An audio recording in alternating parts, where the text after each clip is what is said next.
¿Hay alguien en la Tierra que nunca haya oído hablar de el lago Baikal? Incluso quienes jamás lo han visto suelen saber que alberga la mayor reserva de agua dulce líquida del mundo y que posee la cuenca lacustre más profunda del planeta. Hola a todos. Para los pueblos indígenas, el lago Baikal es un mar sagrado. Para los científicos, un grandioso laboratorio natural. Y para los viajeros, un lugar especial envuelto en leyendas y misterios. A lo largo de millones de años, en el lago Baikal se han acumulado innumerables enigmas y fenómenos sorprendentes. Bienvenidos a Pangea. Por supuesto, sería imposible hablar de todos ellos, así que hoy nos concentraremos únicamente en 10 de los secretos y maravillas más interesantes de este extraordinario lago. ¿Sienten curiosidad? Entonces comencemos de inmediato.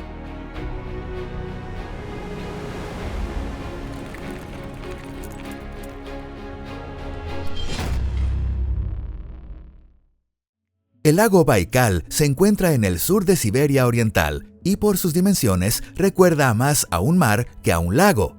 El lago Baikal se encuentra en el sur de Siberia Oriental y por sus dimensiones recuerda más a un mar que a un lago.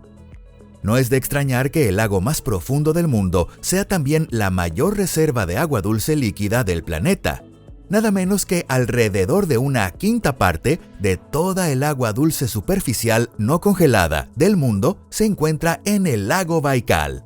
Sin embargo, el Baikal no es especial únicamente por su tamaño. La mayoría de los lagos van llenándose poco a poco de sedimentos y terminan desapareciendo al cabo de unas decenas de miles de años.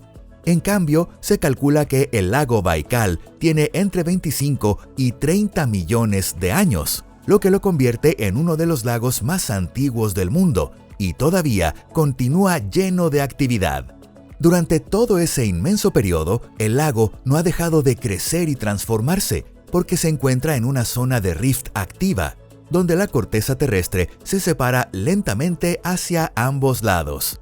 No es de extrañar que en estas condiciones y a lo largo de millones de años se haya formado aquí un mundo único que no existe en ningún otro lugar.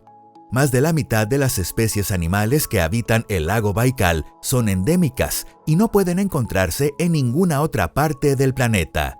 Peces extraños, focas de agua dulce, volcanes en el fondo del lago, gigantescos anillos de hielo e incluso instalaciones científicas dedicadas al estudio del universo lejano. Todo se concentra en este único lugar. Descubramos juntos qué secretos esconde el lago más famoso de la Tierra. La golomianca, el fantasma de las profundidades. La golomianca es el pez más abundante del lago Baikal y representa aproximadamente el 70% de la biomasa total de todos los peces que viven en él. Sin embargo, es difícil encontrar otro pez tan extraño como la golomianca. A los primeros investigadores les pareció una criatura tan insólita que ni siquiera pudieron determinar de inmediato si debía clasificarse como un pez. Prácticamente no tiene escamas. Su cuerpo es translúcido y permite ver sus órganos internos. E incluso se distingue con claridad cómo late su pequeño corazón. Alrededor del 35% del peso de este sorprendente pez está compuesto por grasa. Esto, unido al hecho de que no posee vejiga natatoria, permite que la golomianca viva a profundidades de hasta 1,5 kilómetros. Además, si se deja este pequeño pez bajo el sol, su grasa comienza a derretirse rápidamente hasta que solo quedan un fino esqueleto y una mancha aceitosa. Otra peculiaridad de la golomianca es que no pone huevos como los peces comunes, sino que da a luz directamente a crías vivas. Una sola hembra puede llegar a producir más de 2,000 alevines en una única reproducción. Con semejante capacidad reproductiva, resulta fácil entender por qué hay tantas golomiancas en el Baikal y por qué constituyen el alimento principal de numerosas criaturas acuáticas y ribereñas. De hecho, los habitantes de la zona también comen golomianca, aunque en cantidades limitadas. Debido a su gran contenido de grasa, en la zona se le ha apodado grasa viviente. El ómul, con olorcillo. El ómul del Baikal es el símbolo de este lago. Es un pez relativamente grande de la familia de los salmónidos, con una longitud de entre 30 y 60 centímetros y un peso medio de entre 0,25 y 1,5 kilogramos, aunque algunos ejemplares excepcionales pueden alcanzar los 7 kilogramos. Los científicos clasifican al ómul del Baikal como una subespecie del ómul ártico. Esto significa que los ómules del Ártico lograron llegar de alguna manera misteriosa hasta un lago de agua dulce situado a miles de kilómetros de distancia. Por supuesto, los científicos poco inclinados a creer en milagros han propuesto dos hipótesis principales. Según la primera, durante un periodo interglaciar remontaron los ríos desde el océano Ártico hasta llegar al lago Baikal. Según la segunda, evolucionaron a partir de antepasados del ómul que habitaban en aguas cálidas entre el Oligoceno y el Mioceno. Sin embargo, todavía no se han encontrado pruebas definitivas que confirmen ninguna de las dos teorías. En cualquier caso, para los habitantes de la zona y los turistas, no resulta tan importante saber de dónde proviene este pez, considerado una auténtica exquisitez. Pero, ¿por qué se trata de una exquisitez tan peculiar? Porque en esta región se considera un manjar tradicional precisamente el ómul que ya ha comenzado a estropearse, o como prefieren decir los especialistas, que ha empezado a fermentar. Cualquiera que no esté familiarizado con esta tradición culinaria probablemente se llevaría una gran impresión. Sin embargo, los amantes de esta especialidad propia del Baikal aseguran que precisamente ese particular aroma de maduración le proporciona al ómul un sabor intenso, suave y lleno de umami. Como suele decirse, sobre gustos no hay nada escrito. En realidad, la costumbre de comer pescado que ya ha comenzado a descomponerse está bastante extendida entre los pueblos del norte, desde Escandinavia hasta las regiones árticas. Sin embargo, debido al riesgo de intoxicación alimentaria, hoy no se recomienda a los turistas probar el ómul con olor fuerte, y se les aconseja optar por el ómul ahumado en caliente, igualmente delicioso, o pescado recién capturado y salado. Por cierto, el pescado fresco salado, indispensable en la alimentación cotidiana de los pueblos del norte, es para la gran mayoría de los habitantes del planeta un verdadero lujo que apenas tienen ocasión de probar. Lamentablemente, la población del ómul del Baikal se ha reducido considerablemente durante las últimas décadas, por lo que su pesca comercial está sometida a fuertes restricciones. La foca del Baikal. La foca del Baikal es, junto con el ómul, uno de los mayores misterios de este lago. Desde un punto de vista científico, resulta extraordinariamente extraño que un animal que normalmente habita en el mar viva en un lago de agua dulce. Una vez más, los científicos siguen debatiendo cómo pudieron llegar las focas hasta el lago Baikal. Según la teoría más aceptada, sus antepasados llegaron al lago hace varios cientos de miles de años, siguiendo los ríos que en aquel momento conectaban el sistema hidrográfico del océano Ártico con el Baikal, de manera similar a lo ocurrido con el ómul. Otra teoría sostiene que durante el Pleistoceno, hace unos 50.000 años, se desplazaron desde los mares de Aral, Caspio y Negro hasta un antiguo lago de Siberia Occidental, desde donde posteriormente llegaron al Baikal. Algunos científicos incluso creen que las focas pudieron establecerse en el lago mucho antes, hace aproximadamente 400.000 años. En cualquier caso, resulta difícil de creer que un animal marino de semejante tamaño pudiera aparecer en un lago de agua dulce completamente aislado. La foca del Baikal es el animal más grande del lago, aunque no es especialmente grande en comparación con otras especies de focas. Su longitud corporal oscila entre 110 y 165 centímetros y su peso entre 50 y 130 kilogramos. En el lago Baikal, las focas, que se alimentan principalmente de golomiancas y crustáceos planctónicos, ocupan indiscutiblemente la cima de la cadena alimentaria. Los análisis genéticos han demostrado que el pariente más cercano de la foca del Baikal es la foca anillada, que actualmente habita en el océano Ártico. A lo largo de miles de años, las focas consiguieron adaptarse al agua dulce y evolucionaron hasta convertirse en una especie propia completamente distinta. La foca del Baikal es la única especie de foca del mundo cuyos individuos viven exclusivamente en agua dulce. En la actualidad, la mayor amenaza para estas focas es el ser humano. Durante la época de la Unión Soviética se capturaban alrededor de 8.000 ejemplares al año, y todavía hoy las autoridades rusas conceden permisos para capturar aproximadamente 2.000 focas anuales. En el siglo XX, la caza comercial y furtiva causó graves daños a su población, pero actualmente su número se ha recuperado. Se calcula que hoy existen alrededor de 160.000 ejemplares, una cifra considerada adecuada para el equilibrio del ecosistema del lago Baikal. Enormes anillos sobre el hielo. Estos gigantescos anillos, uno de los fenómenos más misteriosos del Baikal, no se hicieron ampliamente conocidos hasta comienzos del siglo XXI, cuando los satélites ya recorrían el espacio. En fotografías tomadas desde el espacio podían verse claramente enormes anillos circulares de entre 5 y 8 kilómetros de diámetro, formados sobre el hielo primaveral del lago Baikal.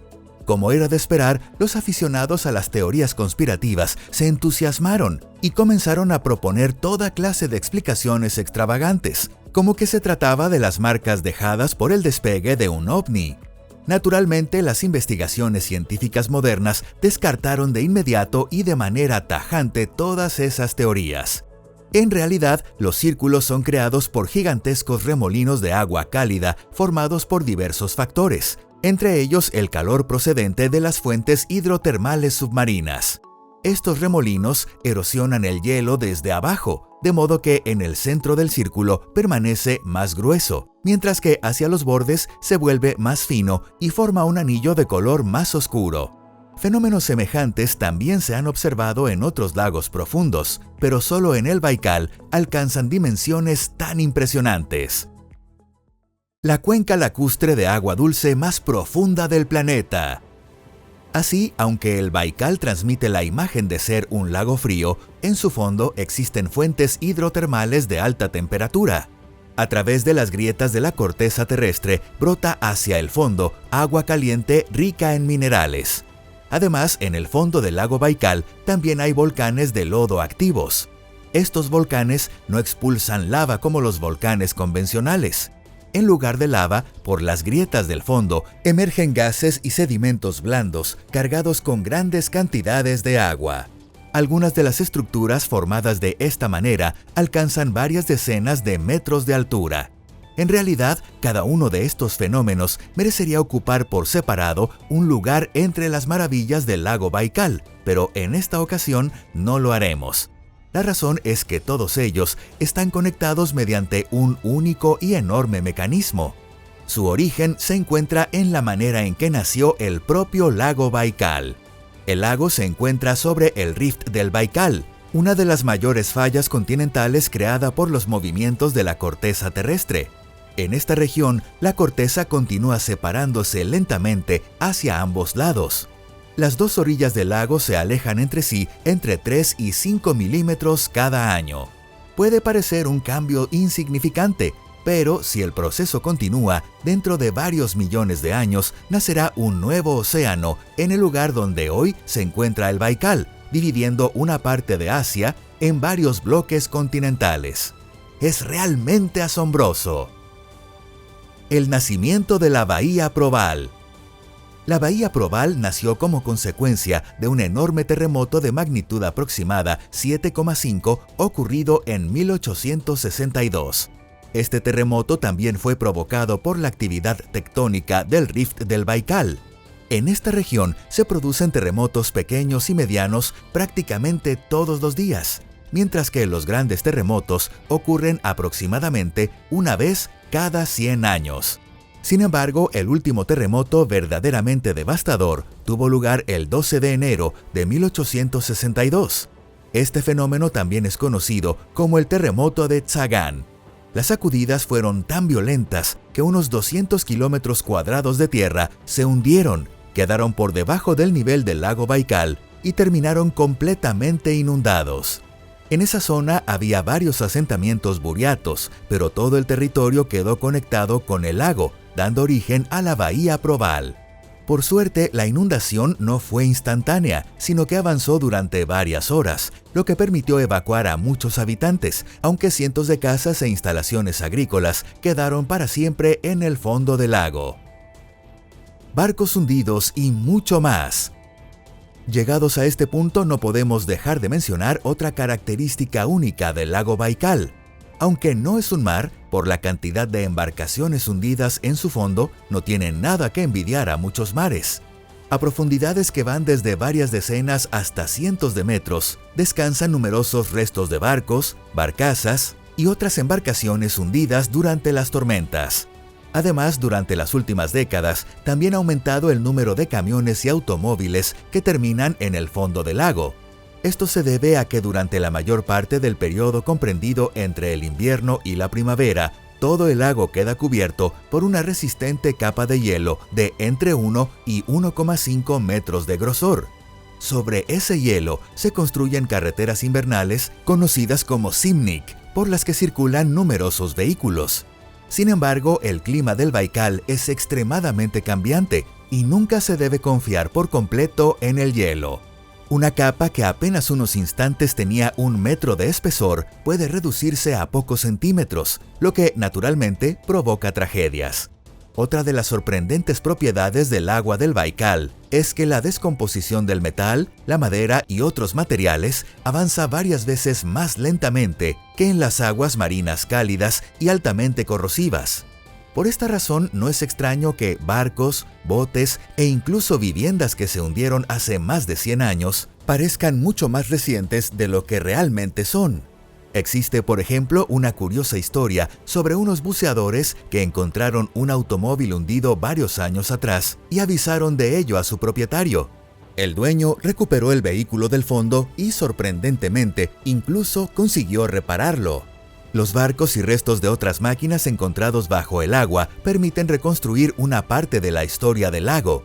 Los mismos buceadores que encontraron el automóvil hundido y avisaron a su propietario, también descubrieron el ancla de un antiguo barco en un estado de conservación excepcional y la donaron a un museo. La leyenda de los tesoros del Baikal. Las historias de barcos hundidos están estrechamente relacionadas con numerosas leyendas sobre tesoros ocultos en el fondo del lago. Según las leyendas, algunos comerciantes transportaban oro sobre la superficie congelada del lago, pero el hielo se rompió y desaparecieron para siempre en las profundidades junto con sus riquezas. Algunas de estas historias están relacionadas con la Guerra Civil Rusa.